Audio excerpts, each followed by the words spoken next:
নমস্কার বন্ধুরা, আজকে একটা রেসিপি নিয়ে চলে এসেছি। বন্ধুরা দেখুন, আজকে আমি একটা নিরামিষ রেসিপি আমি বানিয়েছি মিক্সড ভেজ। আর এই শীতের সময় কেন, অন্যান্য সব সময় আমরা মিক্সড ভেজটা পছন্দ করি। আর দেখুন কতটা লোভনীয় হয়েছে, একবারে অনুষ্ঠান বাড়ির স্টাইলে আজকে মিক্সড ভেজ বানিয়েছি। মিক্সড ভেজ বানানোর জন্য নিয়ে নিয়েছি ভেজ মানে সবজি, এখানে পটল, ক্যাপসিকাম, আলু, গাজর, বিনস, তার সঙ্গে নিয়েছি আমি ফুলকপি। দেখুন সব কেটে ধুয়ে একবারে পরিষ্কার করে আমি রেখেছি। আর আমার সবজি এখানে কেটে নেওয়া সব কমপ্লিট। আর এদিকে আমি মশলা একটা করব, তার জন্য নিয়েছি পোস্ত বড় চামচের 1 চামচ, আর এখানে চারমগজটা নিয়েছি 2 চামচ, কাজু, ভাঙা কাজু যেটা হয় সেটাকেও নিয়েছি 2 চামচ। এটাকে এবার আমি গুঁড়ো করে নিব। ফার্স্ট গুঁড়ো করে তারপরে জল দেব, দিলে খুব সুন্দরভাবে গ্রেভি হয়ে যাবে এবং দানা দানা থাকবে না। দেখুন আমার এখানে মশলা রেডি। আর এদিকে আমি সবজি ফার্স্ট ভেজে নিব, তার জন্য আমি কড়াইতে একটু বেশি করে তেল দিয়ে দিচ্ছি, আর তার সঙ্গে দিয়ে দিচ্ছি একটু ঘি। সবজির একটা গন্ধ থাকে, যত আমরা ভাজি না কেন তার গন্ধটা যায় না। ঘিটা দিয়ে দিলে কিন্তু তার যে সবজির যে গন্ধটা সেটা কিন্তু চলে যায়, একটা খুব সুন্দর গন্ধ হয়। তার জন্য এই যে দেখুন ঘি দিয়ে দিয়েছি, ঘি মানে গলে গেছে। এবার দিয়ে দিচ্ছি সামান্য পরিমাণ হলুদ, জাস্ট সবজিগুলো দিলে যাতে না তেলটা ছিটিয়ে আসে তার জন্য হলুদ দিয়ে দিয়েছি। এবার ফার্স্ট দিয়ে দিলাম ফুলকপি। আমি ফুলকপিগুলো পুরোটাই আমি তুলে দিয়েছি। এবার ফুলকপিগুলোকে আমি লাল লাল করে একবারে ভেজে নেব। সবজিগুলো খুব ভালো করে ভাজবো। আর একসঙ্গে আমি সবজি এই কারণে ভাজবো না, কারণ ফুলকপি দেরি হয়, আলু দেরি হবে, যেগুলো তাড়াতাড়ি হয়ে যাওয়া তাড়াতাড়ি হয়ে যাবে সেগুলো বেশি ভাজা হয়ে যাবে। তার জন্য সম্পূর্ণ সবজিগুলো আমি আলাদা আলাদা করে ভাজবো। এই যে দেখুন আমার ফুলকপি এখানে ভাজা হয়ে গেছে, আমি এর থেকে বেশি ভাজবো না। এবার আমি ফুলকপিগুলো নামিয়ে নিচ্ছি, তেল ঝরিয়ে আস্তে আস্তে করে নামিয়ে নিচ্ছি। আমি যেই পরিমাণ তেলটা নিয়েছি ওতেই সব ভাজা হয়ে যাবে। ফুলকপি হয়ে গেছে, এবার দিয়ে দিব আমি কড়াইতে সামান্য আরেকটু তেলটা গরম করে তারপরে আলু তুলে দিলাম। এবার আলুগুলোকেও আমি লাল লাল করে ভেজে নিব। আমি লম্বা লম্বা করেছি, আপনারা চাইলে আপনাদের মতো করে পিস করে নেবেন। দেখুন আলুগুলো উল্টে পাল্টে আমি লাল লাল করে ভেজে নিয়েছি। আলুগুলো কিন্তু আমার সেদ্ধ হয়ে গেছে, ফুলকপিও সেদ্ধ হয়ে গেছে, সামান্য বাকি থাকবে সবজিগুলো সেদ্ধ হতে। এভাবে সমস্ত সবজিগুলোকে আমি ভেজে নিব। এবার আলুগুলো আমি তেল ঝরিয়ে থালাইতে তুলে নিচ্ছি। দেখুন আলুগুলো সব আমার তোলা হয়ে গেল। তেল ঝরিয়ে এবার আলুটা তুলে নেওয়ার পরে তেলটা একটু সামান্য গরম করব, তারপরে আবার আমি সবজি তুলে দিব। এবার দিয়ে দিচ্ছি পটলটা ভাজা করে নিব। ঢাকা দেওয়ার দরকার নেই, না ঢাকা দিয়েও তেলে একবার সুন্দর আস্তে আস্তে করে কষিয়ে নিতে হবে, দিলে একবারে ভাজা হয়ে যাবে। দেখুন ভাজা হয়ে গেছে পটলটা আমি নামিয়ে নিলাম। তেলটা সামান্য গরম হবে, তারপরে দিয়ে দিচ্ছি বিনস। দেখুন বিনস দিয়ে দিয়েছি। দেখুন বিনসটা আমি নেড়ে নিয়েছি, একটু ভাজা ভাজা হয়েছে। তারপরে আমি দিয়ে দেব বিনসের সঙ্গে ক্যাপসিকামটা দিয়ে করে বিনসের সঙ্গে আমি ভেজে নিচ্ছি। এই যে দেখুন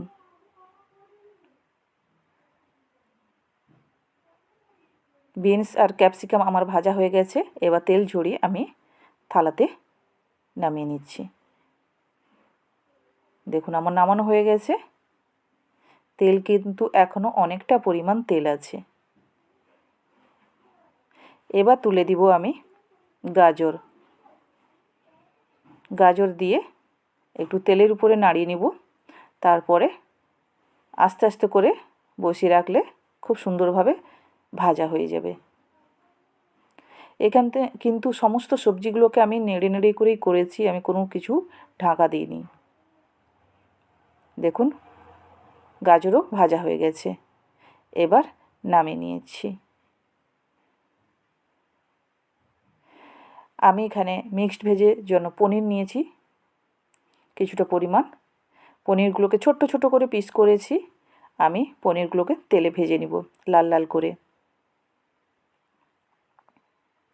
ছোট ছোট করেছি কারণ সবজি আমি খুব বেশি বড় করিনি, তার জন্য ছোট ছোট করেছি। দেখুন পনিরগুলো লাল লাল করে ভাজা হয়ে গেছে। পনিরগুলো একটা বাটিতে তুলে নিলাম। এরপরে আমি 500 মতো দুধ, এই যে দেখুন নিয়েছি। তাতেই আমি দিয়ে দিচ্ছি 3 চামচ মতো গুঁড়ো দুধ। দিয়ে করে দুধটাকে আমি ঘন করে দিচ্ছি। দুধটা ঘন ছিল কিন্তু তার সঙ্গে আমি হালকা সামান্য নয়, 3 চামচ মতো গুঁড়ো দুধ দিয়ে আরও একটু ঘন করে নিলাম। আর দিয়ে দিচ্ছি 1.5 চামচ মতো চিনিটা দিয়ে তারপরে দিয়ে দিচ্ছি পনিরগুলোকে। এবার চিনি আর দুধ পনির একসঙ্গে, মানে পনিরটা ভেজানো থাকছে। পনিরটা ভেজানো থাকলে পনির এই চিনি মানে গরম দুধের সঙ্গে চিনি করে নিলে কি হবে, ফুলেও যাবে আর তরকারিতে কিন্তু ভেঙে যাবে না। কড়াইতে ধুয়ে তেল গরম করে তাতে কালো জিরে, আদা বাটা, লঙ্কা বাটা, কাঁচা লঙ্কা বাটা দিয়ে এবার আদা আর কাঁচা লঙ্কা বাটাটা ভাজা ভাজা হবে, তারপরে অন্য কিছু দেব। দেখুন 2 থেকে 3 মিনিট আমি আদা কাঁচা লঙ্কাটাকে ভেজে নিব। এরপরে দিয়ে দিব জিরে গুঁড়ো 1 চামচ, ধনে গুঁড়ো 1 চামচ। এবার ভাজা হবে 2 থেকে 3 মিনিট। তারপরে আমি 2 চামচ মতো টমেটো সস দিচ্ছি।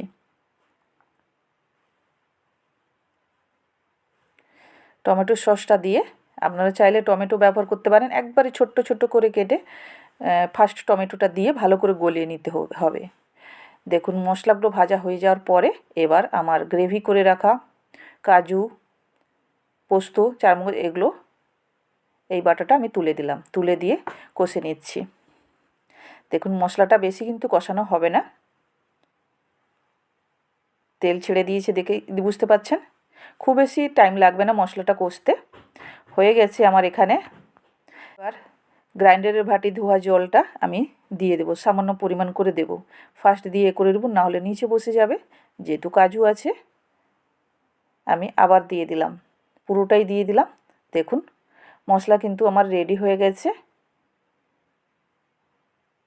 এরপরে আমি ভেজে রাখা সবজিগুলোকে তুলে দিব। বন্ধুরা কে কোথা থেকে দেখছেন নিশ্চয়ই কমেন্টে জানাবেন। আর ভালো লাগলে সবজিটা লাইক শেয়ার করে দিবেন। আর নতুন বন্ধু হলে সাবস্ক্রাইব করে বেল আইকনটা অন করে রাখবেন। নিত্য নতুন যাই খাবার দিব আপনাদের কাছে পৌঁছে যাবে। নতুন পুরনো সবাইকে অফুরন্ত ভালোবাসা। দেখুন সবজিগুলো দিয়ে আমি কষিয়ে নিচ্ছি 2 থেকে 3 মিনিট। যেহেতু সবজি কষানো আছে খুব বেশি কষাতে লাগবে না। এরপরে পরিমাণ মতো লবণ দিয়ে দিলাম। দিয়ে আবার একটু সবজিগুলোকে ওপর নিচ করে নেড়ে নিব। এবার আমি ওই যে দুধ আর পনির করে রেখেছিলাম, ভিজিয়ে রেখেছিলাম পনিরটা দুধে, আমি ওটা তুলে দিলাম। এবার ওই পাত্রটা ধুয়ে আর সামান্য পরিমাণ জল দিব। দেখুন হয়েছে, কিন্তু আর সামান্য পরিমাণ জল লাগবে, তাই আমি ওই পাত্রটা ধুয়ে সামান্য পরিমাণ জল দিয়ে দিয়েছি। দেখুন ফুটে চলে এসছে। একটু নাড়িয়ে নিচ্ছি, উপর নিচ করে নিচ্ছি। মিনিমাম আমার সবজিটা তোলার পরে 10 থেকে 15 মিনিট আমাকে সবজিটাকে খুব ভালোভাবে সেদ্ধ করে নিতে হবে। এমনি সবজিটা সেদ্ধ আছে, তবুও 10 থেকে 15 মিনিট আমি সিমে করে সবজিটা সেদ্ধ করে নেব। আমি মাঝখানে একবার ঢাকা খুললাম, দেখুন। এরপরে দিয়ে দিচ্ছি আমি কস্তুরি মেথি। আমি ওই ছোটো বাটির 1 বাটি দিয়ে দিলাম।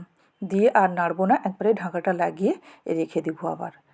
এবার 5 মিনিট পরে আমি খুলে দেখাচ্ছি। দেখুন জলটাও অনেকটা হয়ে গেছে, মরে গেছে। আর এই সবজিটা একটু গ্রেভি রাখবো, মানে একবারে জলটা মারা হবে না, গ্রেভি রাখবো। দেখুন বন্ধুরা আমার সবজিটা কিন্তু অলরেডি হয়ে গেছে। আমি আপনাকে দেখাচ্ছি একটা আলু তুলে সিদ্ধ হয়েছে কিনা। দেখুন একবারে খুব সুন্দর সুসিদ্ধ হয়ে গেছে। এবার সবজিটা ঠান্ডা হতে হতে অনেকটাই জলটা শুকনো হয়ে যাবে। এই যে দেখুন, দেখেই বুঝতে পারছেন বন্ধুরা কতটা মজাদার হয়েছে। একবারে অনুষ্ঠান বাড়ির স্টাইলে মিক্সড ভেজ। কেমন লাগলো বন্ধুরা? দেখুন একবারে গরম গরম ভাতে জমে যাবে, আর কিছুই দরকার হবে না। এইরকম একটা মিক্সড ভেজ থাকলে দুপুরে আর কিছু দরকারই হবে না। কেমন হয়েছে আমার মিক্সড ভেজ বন্ধুরা? নিশ্চয়ই কমেন্টে জানাবেন। আপনাদের অপেক্ষায় থাকলাম, আপনাদের কেমন লেগেছে মিক্সড ভেজটা জানার অপেক্ষায় থাকলাম। ভালো থাকবেন, সুস্থ থাকবেন, টাটা।